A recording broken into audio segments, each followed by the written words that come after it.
사랑합니다. 성도 여러분, 금요일 아침입니다. 오늘도 말씀 묵상 속에 하나님의 뜻이 나타나고 하나님의 위로가 임하고 하나님의 축복이 임할 줄로 믿습니다. 이 금요일에도 하나님의 말씀 붙들고 복된 날 되시기를 주님의 이름으로 축복하면서 말씀 봅니다. 누가복음 15장 20절부터 32절 말씀. 누가복음 15장 20절부터 32절 말씀입니다. 이에 일어나서 아버지께로 돌아가니라. 아직도 거리가 먼데 아버지가 그를 보고 측은히 여겨 달려가 목을 안고 입을 맞추니 아들이 이르되 아버지 내가 하늘과 아버지께 죄를 지었사오니 지금부터는 아버지의 아들이라 일컬음을 감당하지 못하겠나이다 하나 아버지는 종들에게 이르되 제일 좋은 옷을 내어다가 입히고 손에 가락지를 끼우고 발에 신을 신기라. 그리고 살찐 송아지를 끌어다가 잡으라. 우리가 먹고 즐기자. 이 내 아들은 죽었다가 다시 살아났으며 내가 잃었다가 다시 얻었노라 하니 그들이 즐거워하더라.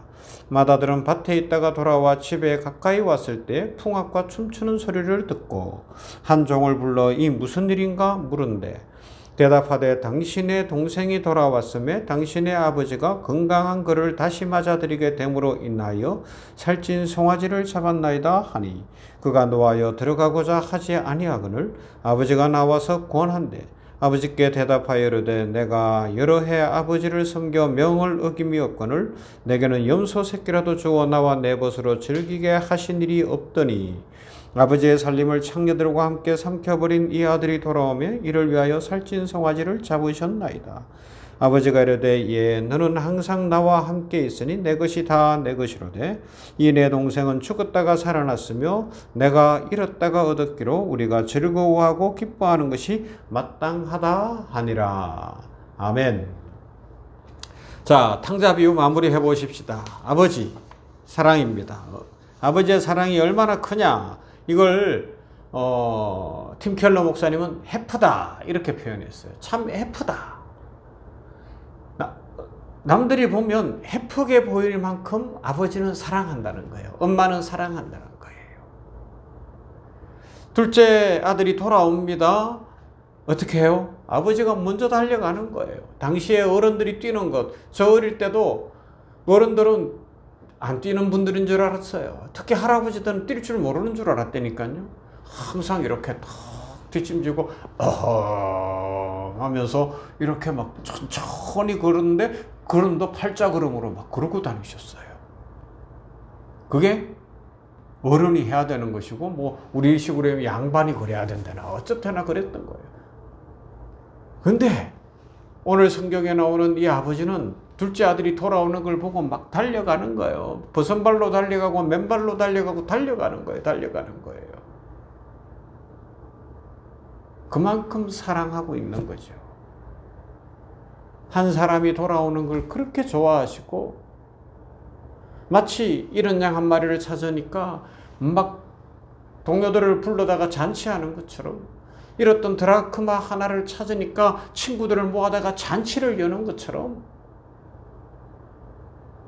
아버지는 잃었던 아들이 돌아오니까 잔치를 여는 거에 살찐 송아지를 잡아라. 잔치를 열자. 사람들이 다 기뻐하는 거예요. 할렐루야. 우리가 돌아올 때 하나님이 그렇게 기뻐하신 줄로 믿습니다. 오늘도 한 사람이 돌아오면 하나님은 하늘에서 그런 큰 잔치를 여시는 줄로 믿습니다. 그것을 알고 우리는 우리가 어떤 자리에 있는지 이 구원받은 자리가 얼마나 복되며 얼마나 아름다운 자리인지를 기억하고 하나님 앞에 감사하며 살아가야 할 것이고요. 하나님께서는 한 영혼을 오늘도 그렇게 사랑하고 계심을 기억하면서 전도하는 삶을 살아야 되는 거죠. 복음을 전해야 되는 것이고 주의 사랑을 나타내야 되는 것이고 그렇게 해서 한 영혼이라도 구원할 때 하늘에서 기뻐하고 하나님이 기뻐하시고 또 우리들에게 축복을 주실 줄로 믿습니다. 여러분 이 냉철골 아침 말씀 묵상하는 분들 중에 여러분들 가족이나 자녀들이나 일가 친척들 중에 이 손발이 움직이지 않는 신앙인들이 있다면 손발이 움직여야 됩니다. 머리로만 아는 것으로는 안 된다고요. 작년에도 제가 여러 번 말씀을 드렸는데 머리로 아는 것 실제적으로 삶의 고난 앞에 딱 부딪혀보고 어려움 앞에 부딪혀보고 문제 앞에 부딪혀보면 이게 힘이 없을 때가 너무 많아요. 손발이 움직이는 신앙이라 해야 됩니다. 교회로 주일이면 달려올 줄 알아야 되고요. 봉사할 줄 알아야 되고요. 섬길 줄 알아야 되고 실생활에서 신앙이 나타나야 한다는 겁니다. 여러분들의 자녀가 귀하지요. 귀하면 귀할수록 그렇게 신앙생활 하도록 하고 바깥으로 나와 교회로 들어오게 해야 되는 겁니다. 여러분들 일가 친척들이 귀하죠. 같이 천국 가야 되는 겁니다. 부모님이 귀하죠. 같이 천국 가야 되는 겁니다. 귀하면 귀할수록 복음 전할 수 있기를 주님의 이름으로 부탁을 드립니다. 귀하다고 내가 끼고 있으면 어떻게 돼요? 같이 망하는 거예요. 같이 망하는 거예요. 아무튼지 오늘 아버지의 사랑. 그 다음에 보면요. 큰아들에게도 똑같이 사랑에 대해서 이야기를 하잖아요.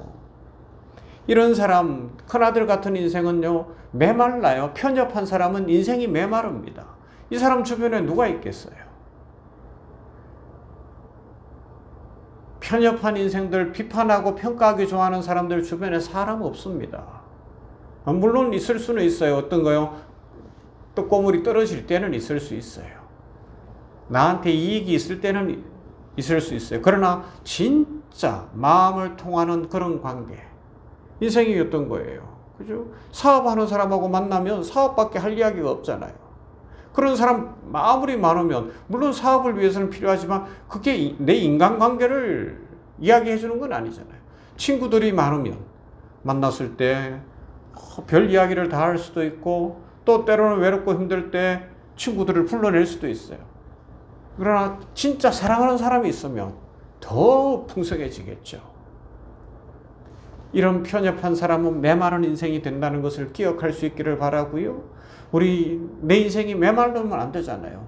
풍성해야 되잖아요. 하나님의 은혜로 풍성하고 사람들로부터 풍성하고 그래서 막 내 감정, 내 어떤 생각들을 다 드러내고 내 고집, 내 생각만 가지고 있다가 막 울타리에 울타리를 치고 벽에 벽을 쳐서 나만 또 살아가는 인생이 되면 안 되고요. 좀 넓어져야 되는 거예요. 넓어져야 되는 거예요. 기다리는 거죠. 기다리는 거죠. 넓어지기를. 그러나 더 중요한 것은 뭔가 하면 영적인 부분에서 우리가 생각을 해봐야 되는데 하나님 앞에서 우리가 무엇을 드릴 수 있나? 이 크신 사랑 앞에서 아버지의 이 큰 사랑 앞에서 내가 뭘 드릴 수 있어요? 아버지의 그 큰 사랑 앞에서 내가 뭘 드릴 수 있나? 하나님 앞에 솔직히 해드릴 수 있는 게 없어요.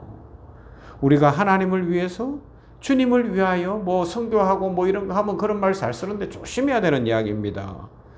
사람은 죽게 해드릴 수 있는 것이 근본적으로 없어요. 우리가 할 수 있는 것은 두 가지예요. 아버지의 마음을 아는 거예요.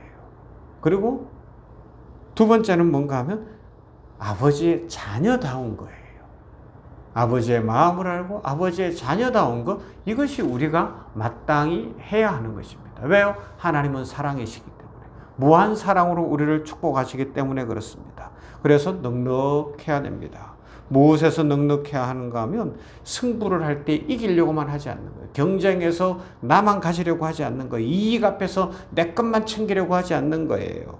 자리에서 넉넉할 수 있어야 됩니다. 성부와 경쟁과 이익과 자리를 외면하라는 뜻이 아닙니다. 세상은 그것이 살고 죽는 문제이지만 성도는 살고 죽는 문제로 받지 않는다는 것입니다. 하나님은 우리의 정성과 노력과 지혜의 결론을 만들어주는 분도 아니고요. 하나님이 우리의 진정한 영광과 운명과 축복을 주실 수 있는 분이시라는 것을 기억해야 됩니다. 신앙의 진정한 변화가 와야 돼요. 아버지의 마음을 알 때 신앙의 진정한 변화가 일어납니다. 아버지의 마음을 알 때 우리의 삶에 새로움이 임합니다.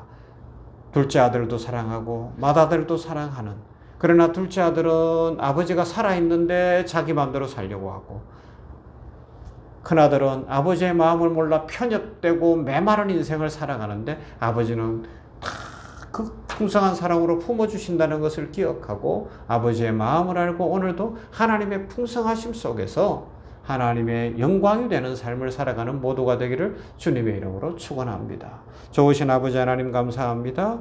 오늘 이렇게 금요일에 탕자 비유를 생각하면서 마무리해 봅니다. 아버지 하나님이여, 아버지의 사랑은 맨발로 달려가는 사랑이고 큰아들을 맞으러 나가는 사랑인 것을 기억합니다. 무한한 사랑, 헤퍼신 사랑, 무조건적인 사랑, 그 사랑 베풀어 주시니 감사합니다. 이 은혜를 입은 우리들, 하나님을 위해서 우리가 무엇을 해드릴 것이 없다는 것을 기억하고 아버지의 마음을 알며 아버지의 자녀답게 살아가게 하여 주시어서 넉넉하고 싸우지 않고 다투지 않고 이기심에 빠지지 않고 내 욕망의 노예가 되지 않게 하여 주시옵소서. 이 세상이 혼탁합니다. 나라가 혼탁합니다. 이 계엄 이후에 아버지 하나님이여 탄핵 심판하는 과정에 있는데 이 모든 과정들 속에서 이제 나라가 한 단계 업그레이드 되게 하여 주시옵시고 정치계가 이 변화되어지는 기회가 되게 하여 주시옵시고 정치계의 진정 정권만을 목적으로 하고 탐욕만을 목적으로 하고 자리만을 목적으로 하는 자들이 아니라 국민을 생각하고 국익을 생각하고 나라를 생각하는 사람들로 물갈이가 되어지고 좋은 사람들로 세워질 수 있도록 아버지 하나님이여 정치계, 국회, 모든 입법, 사법, 행정 모든 부서에 하나님 은혜를 허락하여 주시옵소서. 오늘도 복 주시고 은혜 주실 하나님께 감사드리며 예수님 이름으로 기도하옵나이다. 아멘. 찬송합시다. 440장 어디든지 예수 나를 이끌며.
세상 죄